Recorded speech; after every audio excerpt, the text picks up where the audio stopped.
नमस्कार। आप सभी श्रोतागण का हार्दिक आभार और अभिनंदन। दिखावट, बनावट, सजावट जिंदगी में एक दिन गिरावट ही लाती है। अभी ये बात मैं अपने अनुभव से तो कह ही रहा हूँ, लेकिन जिस तरह से अभी मैंने एक्सपीरियंस किया है, जब से ये 28 डेज थेरेपी मॉडल के अंतर्गत काम करना शुरू किया है, तो उसमें मैंने एक चीज एक्सपीरियंस की है। अभी पिछले कहें तो 6 महीने से, लास्ट 6 मंथ से,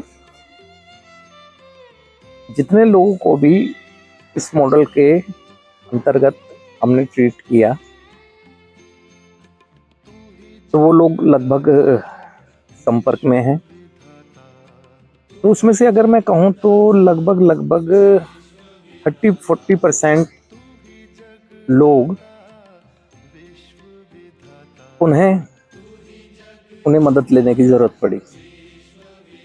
हालांकि वो कार्यरत थे, अपने कामों में इन्वॉल्व थे, लेकिन पड़ी। तो जब मैंने उन लोगों से वार्तालाप की, जो लोग आज इस ट्रीटमेंट का जो 28 डेज फार्मूले के अंतर्गत आए थे या 28 डेज थेरेपी के अंतर्गत आए थे, जो आज अपने जीवन एक बेहतर और बेहतर करने की दिशा में बढ़ रहे हैं, और वो लोग जो उन्हें इस ट्रीटमेंट के अंतर्गत मदद लेने के लिए आए, तो जब मैंने उनसे वार्तालाप किया, जाहिर सी बात है कि सफलता में तभी बदला जा सकता है जब असफलता की कारणों पर डिस्कस किया जाए ना। तो मैंने वो जो जितने भी लोग आए उनसे वार्तालाप किया, तो वार्तालाप के अंतर्गत अधिकांश ये चीज मैं समझ पाया, या कहे तो उसमें निकाल पाया, उनके पुनः नशे में जाने के वही कारण बने जो कि कभी वो नशे में प्रथम बार जब ट्रैप हुए थे वो कारण ना, या जो इतनी समस्या बढ़ गई उसके पीछे भी जो कारण थे लगभग वही कारण बने। और जो सरवाइव कर रहे हैं वो एक वास्तविकता, यानी क्या, वास्तविकता से भागना है ना। और किससे भाग रहे थे? अपने आप से, अपनी वास्तविकता से। मैं जब खुद भागूंगा तो कितनी दूर तक भागूंगा? एक दिन मैं अपनी वास्तविकता को भूल जाऊंगा, तो फिर वो दिखावे की जिंदगी जीने लगूंगा। तो मैंने ये देखा कि ट्रीटमेंट से पहले भी जब वो नशे की समस्या में ग्रसित थे, तब भी कहीं ना कहीं परिवार के सदस्य एक दूसरे से छिपा रहे हैं, परिवार समाज से छिपा रहा है। मदद के लिए आगे गए तो पूरी तरह से समस्या से अवगत नहीं कराया जा रहा है, तो मदद कैसे मिलेगी? अगर डॉक्टर्स के पास जाकर समस्या है तभी तो गया हूँ, अगर समस्या ही नहीं बताऊंगा, समस्या को ही छुपाऊंगा, तो वो कैसे ट्रीट करेगा? तो इसी तरह से ना, छुपाने की वजह से ये समस्या और बढ़ गई। बताने से इसका समाधान संभव था, लेकिन छुपाने की वजह से ना, चाहे वो स्टेटस सिंबल कहें, समाज में लोग बुरा समझेंगे ये बात कहें, या समाज में एक सर्वाइवल नीड है, कुछ भी कहें, लेकिन वो दिखावे की जिंदगी पर चलते रहे, समस्या के साथ रहते। ऐसे ही जब वो ट्रीटमेंट लेकर गए, तो मैंने उनसे जब वार्तालाप किया तो यही पाया कि सबसे परिवारों की तरफ से भी, कि बस ये समझ लिया गया कि अब वो ट्रीटमेंट लेकर आ गए हैं तो इनफ। ट्रीटमेंट कोई चमत्कार नहीं करता है। चमत्कार हो जाए ऐसा कार्य वो व्यक्ति खुद करता है जो उस समस्या से ग्रसित है। ट्रीटमेंट तो मात्र ये समझाने के लिए होता है कि हमें करना क्या चाहिए और क्या नहीं करना चाहिए, क्या करना चाहिए, क्या नहीं करना चाहिए, परिवार को भी और नशे की समस्या से ग्रसित व्यक्ति को भी। वो एक तरह से कहें शिक्षित करता है हमारी इस नशेपन की समस्या से निकलने के लिए, है ना। मैं मानता हूं कि हमारे पास बहुत कुछ जानकारी हो सकती है ना, लेकिन अभी भी हमें सीखने की ज़रूरत है। क्यों? क्योंकि हमें हमारे पास नशे की समस्या से निकलने के लिए जागरूकता या जानकारी नहीं है। जानकारी के अभाव की वजह से समस्या बढ़ी और जानकारी के अभाव की ही वजह से समस्या से नहीं निकल पाते हैं ना।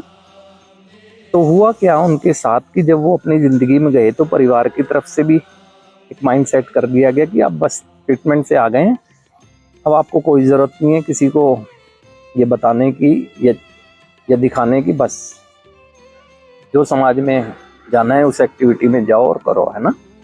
अब उसके पीछे क्या हुआ, अपनी वास्तविकता को जानने के बाद भी एक सर्वाइवल नीड कहें या कुछ कहें, जब सोशल गैदरिंग में इस तरह के व्यक्ति जाते हैं या सामाजिक कार्यों के बीच में, जाहिर सी बात है समाज से मिलना जुलना होगा, तो वो अपने आप को छिपा रहे हैं।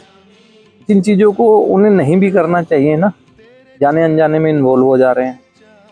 अब इन्वॉल्व हो जा रहे हैं सर्वाइवल नीड के तहत, है ना, यानी अपने को प्रोटेक्ट नहीं कर रहे हैं, इन्वॉल्व हो जा रहे हैं। और एक दिन ऐसा करते करते वो अपनी वास्तविकता से इतनी दूर चले जा रहे हैं कि भूल ही जाते हैं कि वो किस स्थिति से निकल कर आए हैं। और ऐसे में कोई इंटेंशनली नहीं अटेम्प्ट हो जाता है, फिर वहीं की वहीं समस्या, दिखावे की जिंदगी ना। और अब एक बात और समझें, कभी जब नशे में समस्या में गए, है ना, वहाँ देखें इसने बहुत मेजर रोल प्ले किया है, दिखावे ने ना। बहुत सी चीज़ें जब आप ऐसे ग्रुप का हिस्सा बने या नशे से पीड़ित व्यक्ति जब ऐसी चीज़ों का हिस्सा बना, तो वो नशा करता भी नहीं था। जिस संगति का हिस्सा बना उसमें सरवाइव करना था उसे ना, तो उनके साथ रहना चाहता था, उसे अच्छा लगता था उस समूह में रहना ना। उसके तहत वो धीरे धीरे वो सब करता गया जो करना नहीं चाहता था ना, दिखावा ना, बनावटी बातें, बनावटी सहमतियाँ, है ना, एक अपने आप को एक डेकोरेट करके पेश करना। जिंदगी कितनी विनाश की तरफ चली गई है, इसके भी छिपाना यानी डेकोरेट करना अपनी वास्तविक जिंदगी को ना, यही तो सजावट करके पेश किया हमने। ऐसे ही हम जब समाज में ये लोग जो देखा मैंने 28 डेज थेरेपी के बाद जो लोग गए, तो जो समाज के बीच में जाहिर सी बात गए, इतने दिन का स्ट्रगल रहा, बहुत सी अनमैनेजेबिलिटी लाइफ में आई होगी, लेकिन वो भूल गए। क्यों? जहाँ समाज में अगर वास्तविकता डिस्कस करते, हो सकता है वो हेल्प करते। चलो अपने आप से ना करो, अगर कोई पूछ रहा है तो वास्तविकता तो बताएं। पता नहीं किस बात का कोई डर होता है ना, कि लोग क्या समझेंगे, क्या समझेंगे। लोगों को तो पहले से ही पता है, अच्छा ही समझेंगे जब हम अपनी ईमानदारी से समस्या बता रहे हैं। और कोई हमने नैतिक अपराध कोई कर दिया, कोई ऐसा कार्य कोई कर दिया जिससे कि हमें लोगों से छुपना पड़े, लेकिन फिर भी उन्होंने, समस्याएं बहुत थी उनके साथ, समाधान की तरफ बढ़ रहे थे, लेकिन जैसे जैसे लोगों के बीच में सरवाइव करना था समाज में, तो सरवाइव तो वास्तविकता बताकर भी किया जा सकता था। जो पूछे उससे तो बता ही सकते थे, है ना। हमेशा यही क्यों सोचा कि दूसरा गलत सोचेगा, कभी ये भी तो सोच सकते थे जब वास्तविकता बताएंगे तो सही भी सोच सकता है, लेकिन बताया। और ऐसा करने से हुआ क्या, मैं अपनी वास्तविकता जानता हूँ, सामने वाले को जो बताऊंगा वो मान लेगा, तो किससे छिपा रहा हूँ, अपने आप से। तो ऐसे छिपाते छिपाते छिपती चली गई और मेरा एक दिन ध्यान ही हट गया। और यही कारण लगभग निकल के आए जो 30-40% लोग इस 28 डेज थेरेपी के अंतर्गत आना पड़ा। और इसमें परिवार का ही मेजर रोल है ना, परिवार ही बिल्कुल बैन कर देता है, कट कर देता है कि बस हो गया ट्रीटमेंट, है ना। ट्रीटमेंट के लिए कुछ प्रिकॉशन भी तो बताए जाते हैं, जागरूकता के लिए बताया जाता है ना, कि पीपल्स प्लेसेस सर्कमस्टांसेस, है ना, कि हमेशा मैं ना भूलूं कि मैं किस स्थिति से निकल के आज बेहतर हो गया हूँ, वही बनावट, है ना। अब ठीक है, मैं मानता हूँ कि पॉजिटिव पुश करने के लिए ट्रीटमेंट के अंतर्गत ये कहा जाता है कि अपने आप को बुरा ना माने, है ना। पॉजिटिव पुश करने के लिए बुरा मानते रहेंगे, निराश रहेंगे, take it to make it, यानी मैं बहुत अच्छा हूँ, उससे अच्छा कोई हो नहीं सकता, मैं अपने से बहुत प्यार करता हूँ, अपने से घृणा नहीं करता हूँ। ऐसी चीज ट्रीटमेंट के दौरान कही जाती है पॉजिटिव पुश करने के लिए ना, लेकिन इसका मतलब ये कोई कह दिया जाता है कि वास्तविकता को भूल जाएं, है ना। वास्तविकता को भूलना नहीं है, वो इसलिए कहा जाता है कि अपने से घृणा नहीं, अपने से प्यार करना सीखें। तो जो लोग सरवाइव कर रहे हैं आज भी ना, है ना, और ये बहुत अच्छी बात है कि लोगों तक जब ये संदेश पहुंचा तो लोग उससे मदद के लिए आगे आ रहे हैं और सरवाइव कर रहे हैं, क्योंकि एक तो मेंटल बिल्कुल कंफर्टेबल रहते हैं। ये 28 डेज थेरेपी के अंतर्गत वो लोग जो वर्किंग है, खासकर वो लोग जो वर्किंग है, और वो जाकर अपनी वास्तविकता से, क्योंकि उनकी वास्तविकता जिस समूह में जाएंगे वो जानते हैं, वो लोग, परिवार भी जानता है, जिस कार्य क्षेत्र का हिस्सा है वो भी जानते थे। इजी वे में वो कहते हैं कि हमने एक आगे, भाई देखो पता ही है कि प्रॉब्लम थी, थोड़ा था, अपने को समझने के लिए, अपने को आराम देने के लिए मैं चला गया था, और कनेक्टिविटी उनकी कटी भी नहीं थी कभी भी। सबने अप्रिशिएट ही किया, पॉजिटिव पुश मिला, है ना।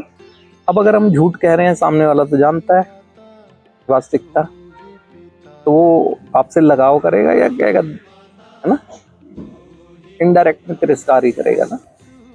तो इसीलिए मैं ये कह रहा हूँ कि 28 डेज ट्रीटमेंट थेरेपी ही क्या, कोई भी थेरेपी, चाहे वो ओपन में हो या बाउंडेशन में हो, वो हेल्पफुल तभी होगी जब हम अपनी वास्तविकता को, कम से कम अपने आप को स्वीकार करें। अपने आप को जब स्वीकार हमने अपने से कर लिया है, तो दुनिया के करने ना करने से क्या फर्क पड़ता है। मेरी वास्तविकता है, मुझे प्रॉब्लम थी, मैंने स्वीकार कर लिया, आगे बढ़ा हूँ, बात खत्म हुई ना। और फिर ये दिखाने से, दिखा क्या रहा हूँ और किसको दिखा रहा हूँ, और फिर देख कौन रहा है, मुझे तो पता ही है कि मैं क्या हूँ ना। अपनी वास्तविकता से भागना नहीं चाहिए। मैं यही कहूँगा उन लोगों को जो अपने प्रयास कर रहे हैं, अपने अपने अपने तरीकों से, ये परिवार में जो प्रयास में मदद कर रहा है, यही कहना चाहूँगा कि कम से कम जो हमारी वास्तविकता है अपने से ना छुपाएं। ये भी नहीं कह रहा हूँ कि मैं आप माइक में लेकर चिल्लाएं समाज के सामने ना, लेकिन कम से कम ना इन चीज़ों से बचें, इतना बचा जा सकता है। और फिर अगर कभी ज़रूरत पड़ भी रही है कि ठीक है, आपको लगता है कि ऐसा पब्लिकली या किसी चीज़ को पता लगेगा तो कुछ हानि होने की संभावना है, तो ठीक है, कोई बात नहीं, लेकिन खुद से ना भूल जाएं, इतना ना छुपाने लगे कि अपनी वास्तविकता से ही दूर हो जाएं। जैसी वास्तविकता से अपनी दूर होंगे, जाने अनजाने में फिर गलत मार्ग पर जा सकते हैं। सबसे खुशी की बात यही है कि ये जो 28 डेज ट्रीटमेंट थेरेपी का हमने ये नया अभियान चलाया था, जिसके अंतर्गत लोग ट्रीटमेंट में आ रहे हैं, खुशी है इस बात की कि बहुत लोग जो बेसिक चीज़ों को समझ गए हैं वो निकल जा रहे हैं, और जो अटके हैं तो वो उसी तरह से अटके हैं जैसे आज तक असफल होते रहे। क्योंकि हमें भी अनुभव तभी होता है जब हम लोगों से वार्तालाप करते हैं, सफलता किन वजहों से मिलती है, सफलता किन वजहों से होती है। तो ये प्रैक्टिकल चीज़ है, फिर यही चीज़ें एक मार्गदर्शन के रूप में आगे कार्य करती हैं ना, जो भी उपचार में आते हैं। तो मैं यही कहना चाहूँगा, दिखावे से बचें, बनावटी बातों से बचें, रियल पिक्चर अपनी लाइफ की पेश करें, उसे डेकोरेट कर कर पेश नहीं करें ना, और कम से कम अपनी वास्तविकता से खुद ना भागें, नहीं तो कहाँ तक भागते रहेंगे। कहते हैं ना कि यहाँ आया हूँ अंत में नहीं छुटकारा अपने आप से, सब चीज़ से छुटकारा ले लूँगा मैं, अपने आप से जो मैं खुद जानता हूँ उससे छुटकारा कैसे लूँगा। उससे छुटकारा तो कमिटमेंट टू चेंज से ही होगा कि जो पहले करता रहा अब करना बंद कर दूँ, छुटकारा मिल जाएगा। तो इसी तरह जो अनुभव हम करते हैं जागरूकता की दृष्टि से, यही उद्देश्य लेके कि छोटी छोटी चीज़ों को भी नज़रअंदाज ना किया जाए, परिवारों तक पहुँचे, नशे से पीड़ित व्यक्ति जो निकलने के लिए संघर्ष कर रहा है उस तक पहुँचे, है ना। तो यही उद्देश्य रहता है। तो ऐसे जो भी चीज़ें हमारे समक्ष आएंगी वो आपके समक्ष जागरूकता की दृष्टि से लेकर आते रहेंगे। आज के लिए आप सभी श्रोतागण का हार्दिक आभार, अभिनंदन।